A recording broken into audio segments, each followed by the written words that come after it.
ओम श्री साई नाथाय नमः। श्री साई सच्चरित्र अध्याय 39। इस अध्याय में बाबा का संस्कृत ज्ञान, गीता के एक श्लोक की बाबा द्वारा टीका तथा समाधि मंदिर का निर्माण आदि विषयों का वर्णन है। इस अध्याय में बाबा ने गीता के एक श्लोक का अर्थ समझाया है। कुछ लोगों की ऐसी धारणा थी कि बाबा को संस्कृत भाषा का ज्ञान न था और नाना साहेब की भी उनके प्रति ऐसी ही धारणा थी। इसका खंडन हेमाड पंत ने मूल मराठी ग्रंथ के 50वें अध्याय में किया है। दोनों अध्यायों का विषय एक सा होने के कारण वे यहां सम्मिलित रूप में दिए जाते हैं। प्रस्तावना। शिरडी के सौभाग्य का वर्णन कौन कर सकता है। श्री द्वारका माई भी धन्य है, जहां श्री साईं ने आकर निवास किया और वहीं समाधिस्थ हुए। शिरडी के नर नारी भी धन्य हैं, जिन्हें साईं ने पधार कर अनुग्रहित किया और जिनके प्रेमवश ही वे दूर से चलकर वहां आए। शिरडी तो पहले एक छोटा सा ग्राम था, परंतु श्री साईं के संपर्क से विशेष महत्व पाकर वह एक तीर्थ क्षेत्र में परिणत हो गया। शिरडी की नारियां भी परम भाग्यशालिनी हैं, जिनका उन पर असीम और अडिग विश्वास प्रशंसा के परे है। आठों प्रहर कामकाज करते, पीसते, अनाज निकालते, गृह कार्य करते हुए वे उनकी कीर्ति का ही गुणगान किया करती थीं। उनके प्रेम की उपमा ही क्या हो सकती है। वे अत्यंत मधुर गायन करती थीं, जिससे गायकों और श्रोतागण के मन को परम शांति मिलती थी। बाबा द्वारा टीका। किसी को स्वप्न में भी ज्ञात न था कि बाबा संस्कृत के भी ज्ञाता थे। एक दिन नाना साहेब चांदोरकर को गीता के एक श्लोक का अर्थ समझाकर उन्होंने लोगों को विस्मय में डाल दिया। इसका संक्षिप्त वर्णन सेवानिवृत्त मामलतदार श्री बीवी देव ने मराठी साई लीला पत्रिका के भाग 4 स्फुट विषय पृष्ठ 563 में छपवाया है। इसका संक्षिप्त विवरण साईं बाबास चार्टर्स एंड सेइंग्स पुस्तक के 61वें पृष्ठ पर और the wondrous Saint Sai Baba के पृष्ठ 36 पर भी छपा है। ये दोनों पुस्तकें श्री बीवी नरसिंह स्वामी द्वारा रचित हैं। श्री बीवी देव ने अंग्रेजी में तारीख 27/9/1936 को एक वक्तव्य दिया है, जो कि नरसिंह स्वामी द्वारा रचित पुस्तक के भक्तों के अनुभव भाग 3 में छापा गया है। श्री देव को इस विषय की प्रथम सूचना नाना साहेब चांदोरकर से प्राप्त हुई थी, इसलिए उनका कथन नीचे उद्धृत किया जाता है। नाना साहेब चांदोरकर वेदांत के विद्वान विद्यार्थियों में से एक थे। उन्होंने अनेक टीकाओं के साथ गीता का अध्ययन भी किया था तथा उन्हें अपने इस ज्ञान का अहंकार भी था। उनका मत था कि बाबा संस्कृत भाषा से सर्वथा अनभिज्ञ हैं। इसीलिए बाबा ने उनके इस भ्रम का निवारण करने का विचार किया। यह उस समय की बात है जब भक्तगण अल्प संख्या में आते थे। बाबा भक्तों से एकांत में देर तक वार्तालाप किया करते थे।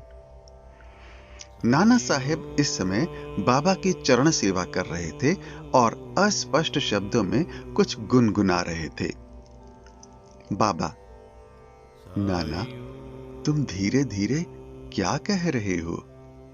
नाना, मैं गीता के एक श्लोक का पाठ कर रहा हूं। बाबा, कौन सा श्लोक है वह? नाना, ये भगवद गीता का एक श्लोक है। बाबा, जरा उसे उच्च स्वर में कहो। तब नाना भगवद गीता के 4थे अध्याय का 34वां श्लोक कहने लगे।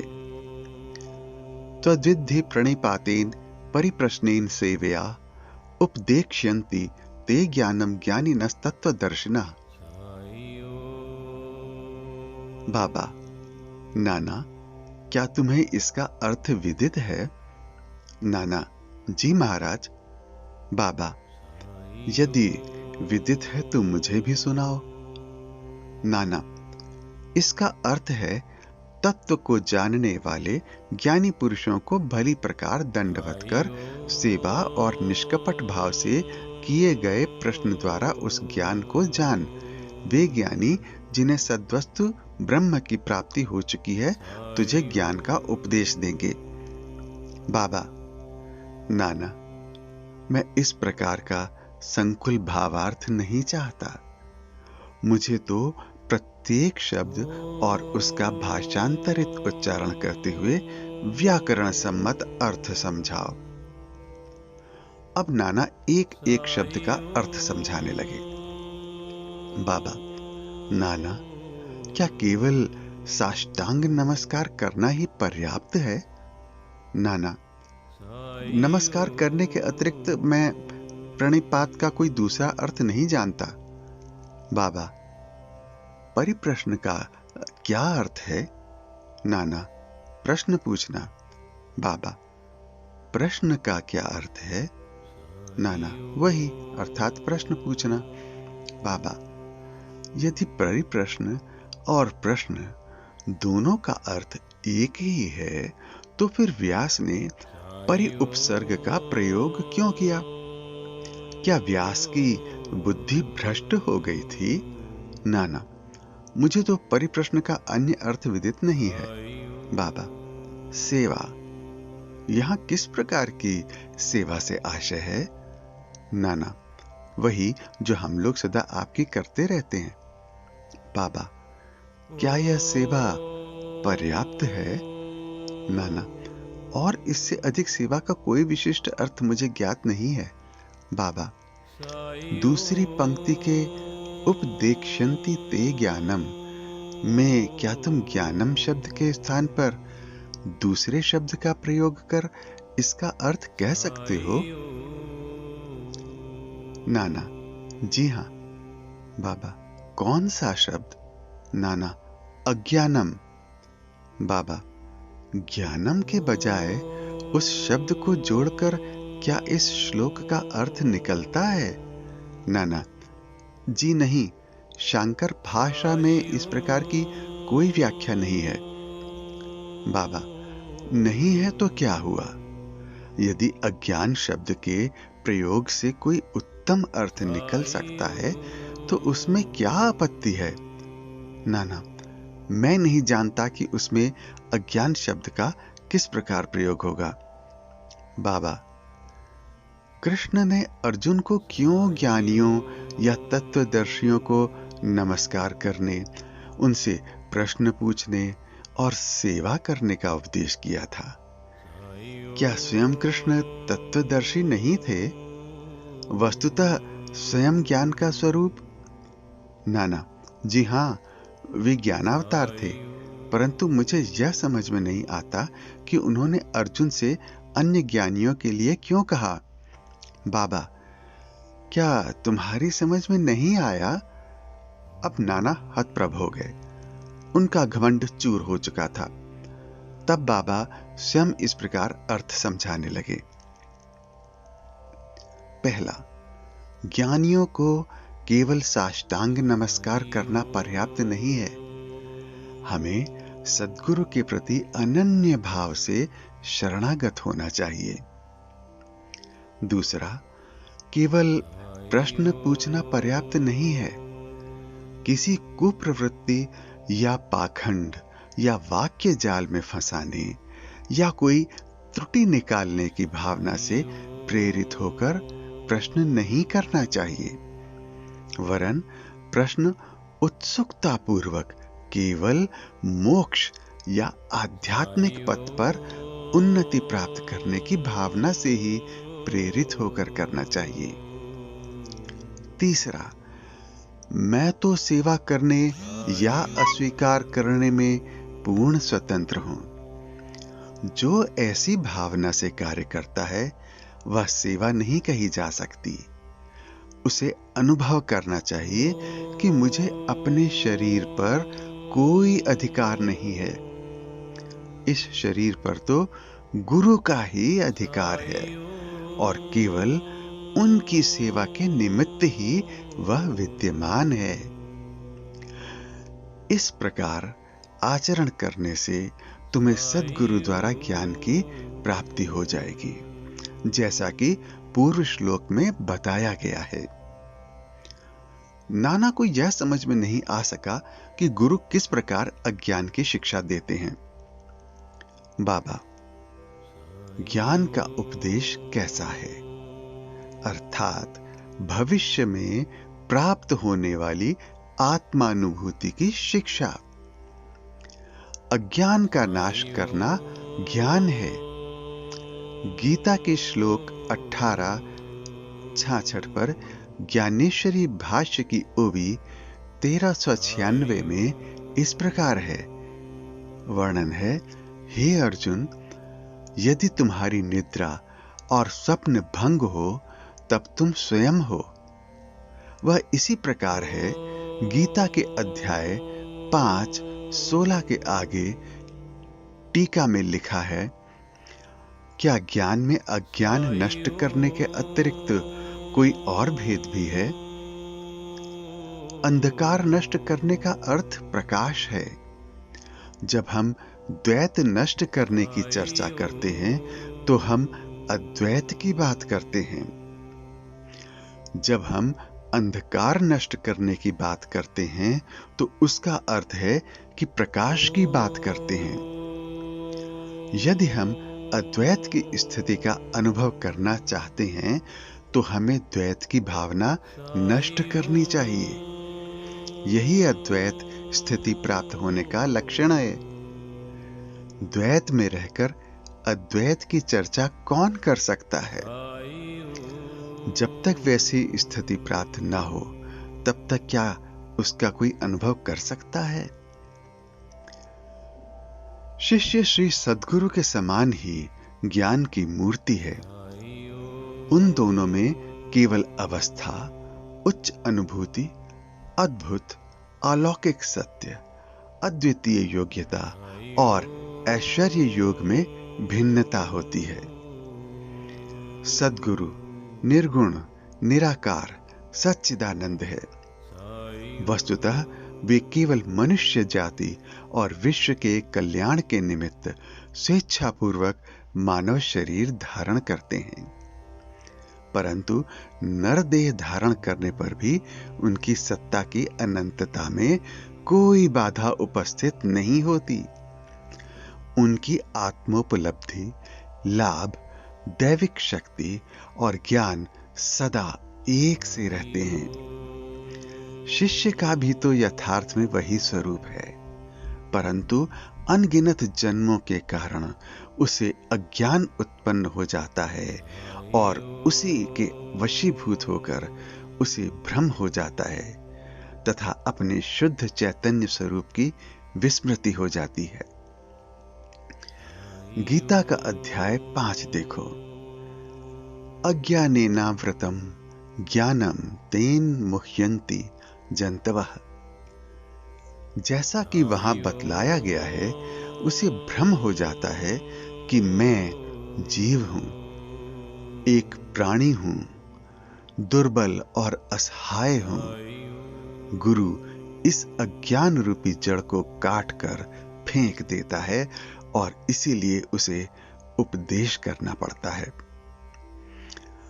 ऐसे शिष्य को जो जन्म जन्मांतरों से यह धारणा करता आया है कि मैं तो जीव और दुर्बल और असहाय हूं, गुरु सैकड़ों जन्म तक ऐसी शिक्षा देते हैं कि तुम ही ईश्वर हो, सर्वशक्तिमान और समर्थ हो। तब कहीं जाकर उसे किंचित मात्र भास होता है कि यथार्थ में मैं ही ईश्वर हूं।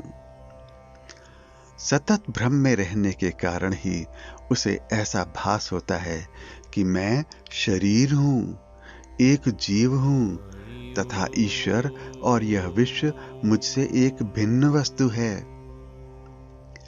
यह तो केवल एक भ्रम मात्र है। जो अनेक जन्म धारण करने के कारण उत्पन्न हो गया है। कर्मानुसार प्रत्येक प्राणी को सुख दुख की प्राप्ति होती है। इस भ्रम, इस त्रुटि और इस अज्ञान की जड़ को नष्ट करने के लिए हमें स्वयं अपने से प्रश्न करना चाहिए कि यह अज्ञान कैसे पैदा हो गया, वह अज्ञान कहाँ है, और इस त्रुटि का दिग्दर्शन कराने को ही उपदेश कहते हैं। अज्ञान के नीचे लिखे उदाहरण हैं। पहला, मैं एक जीव अर्थात प्राणी हूं। दूसरा, शरीर ही आत्मा है, मैं शरीर हूं। तीसरा, ईश्वर, विश्व और जीव भिन्न भिन्न तत्व हैं। चौथा, मैं ईश्वर नहीं हूं। पांचवा, शरीर आत्मा नहीं है, इसका बोध न होना। छठा, इसका ज्ञान न होना कि ईश्वर, विश्व और जीव एक ही हैं। जब तक इन त्रुटियों का उसे दिग्दर्शन नहीं कराया जाता, तब तक शिष्य को यह कभी अनुभव नहीं हो सकता कि ईश्वर, जीव और शरीर क्या हैं, उनमें क्या अन्योन्याश्रित संबंध है तथा वे परस्पर भिन्न हैं या अभिन्न हैं अथवा एक ही हैं। इस प्रकार की शिक्षा देना और भ्रम को दूर करना ही अज्ञान का ज्ञानोपदेश कहलाता है। अब प्रश्न यह है कि जीव जो स्वयं ज्ञान मूर्ति है, उसे ज्ञान की क्या आवश्यकता है? उपदेश का हेतु तो केवल त्रुटि को उसकी दृष्टि में लाकर अज्ञान को नष्ट करना है। बाबा ने आगे कहा, पहला, प्रणिपात का अर्थ है शरणागति। दूसरा, शरणागत होना चाहिए तन, मन और धन से, अर्थात अनन्य भाव से। तीसरा, कृष्ण अन्य ज्ञानियों की ओर क्यों संकेत करते हैं? सद्भक्त के लिए तो प्रत्येक तत्व वासुदेव है।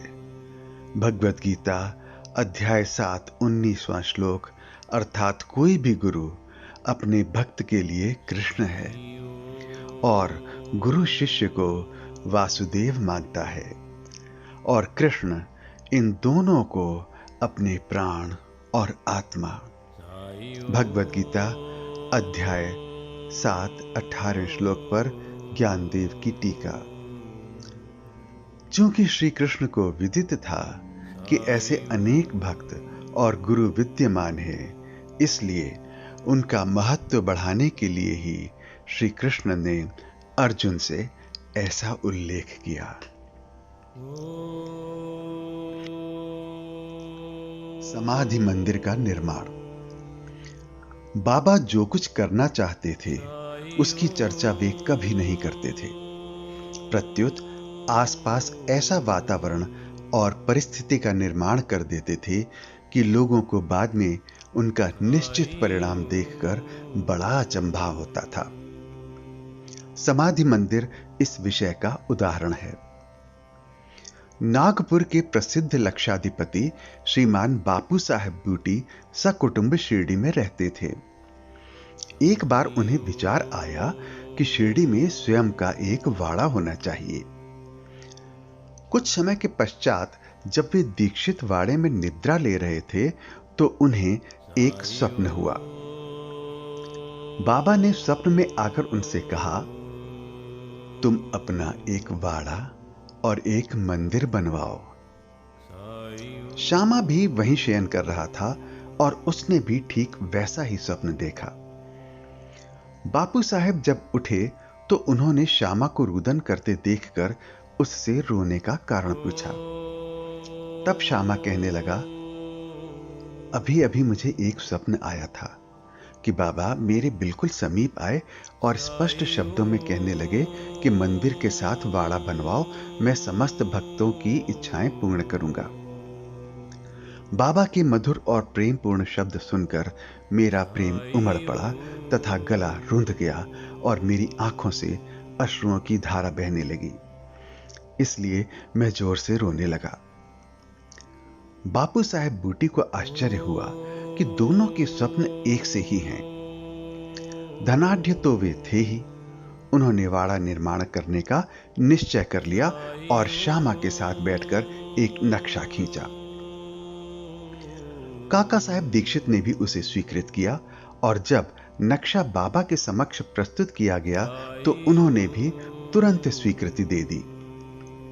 तब निर्माण कार्य प्रारंभ कर दिया गया और श्यामा की देखरेख में नीचे मंजिल, तहखाना और कुआं बनकर तैयार हो गए। बाबा भी लेंडी को आते जाते समय परामर्श दे दिया करते थे। आगे यह कार्य बापू साहेब जोग को सौंप दिया गया। जब कार्य इस तरह चल ही रहा था, उसी समय बापू साहेब जोग को एक विचार आया कि कुछ खुला स्थान भी अवश्य होना चाहिए, जिसके बीचों बीच मुरलीधर की मूर्ति की भी स्थापना की जाए। उन्होंने अपना विचार श्यामा को प्रकट किया तथा बाबा से अनुमति प्राप्त करने को कहा। जब बाबा वाड़े के पास से जा रहे थे, तभी श्यामा ने बाबा से प्रश्न कर दिया। श्यामा का प्रश्न सुनकर बाबा ने स्वीकृति देते हुए कहा कि जब मंदिर का कार्य पूर्ण हो जाएगा, तब मैं स्वयं वहां निवास करूंगा। और वाड़े की ओर दृष्टिपात करते हुए कहा, जब वाड़ा पूर्ण बन जाएगा, तब हम सब लोग उसका उपभोग करेंगे, वहीं रहेंगे, घूमेंगे, फिरेंगे और एक दूसरे को हृदय से लगाएंगे तथा आनंद पूर्वक विचरेंगे। जब श्यामा ने बाबा से पूछा कि क्या यह मूर्ति के मध्य कक्ष की नींव के कार्य आरंभ का शुभ मुहूर्त है, तब उन्होंने स्वीकारात्मक उत्तर दे दिया। तभी श्यामा ने एक नारियल लाकर फोड़ा और कार्य प्रारंभ कर दिया गया। ठीक समय में सब कार्य पूर्ण हो गया और मुरलीधर की एक सुंदर मूर्ति बनवाने का प्रबंध किया गया। अभी उसका निर्माण कार्य प्रारंभ भी ना हो पाया था कि एक नवीन घटना घटित हो गई। बाबा की स्थिति चिंताजनक हो गई और ऐसा दिखने लगा कि वे अब देह त्याग देंगे। बापू साहब बहुत उदास और निराश से हो गए। उन्होंने सोचा कि यदि बाबा चले गए तो वाड़ा उनके पवित्र चरण स्पर्श से वंचित रह जाएगा और मेरा सब लगभग 1 लाख रुपया व्यर्थ हो जाएगा। परंतु अंतिम समय बाबा के श्रीमुख से निकले हुए वचनों ने मुझे वाड़े में ही रखना केवल बूटी साहब को ही सांत्वना नहीं पहुंचाई, वरन अन्य लोगों को भी शांति प्रदान की। कुछ समय के पश्चात बाबा का पवित्र शरीर मुरलीधर की मूर्ति के स्थान पर रख दिया गया। बाबा स्वयं मुरलीधर बन गए और वाड़ा साईं बाबा का समाधि मंदिर। उनकी अगाध लीलाओं की था कोई न पा सका। श्री बापू साहब बूटी धन्य हैं, जिनके वाड़े में बाबा का दिव्य और पवित्र पार्थिव शरीर अब विश्राम कर रहा है। श्री सद्गुरु साईनाथार्पणमस्तु। शुभम भवतु।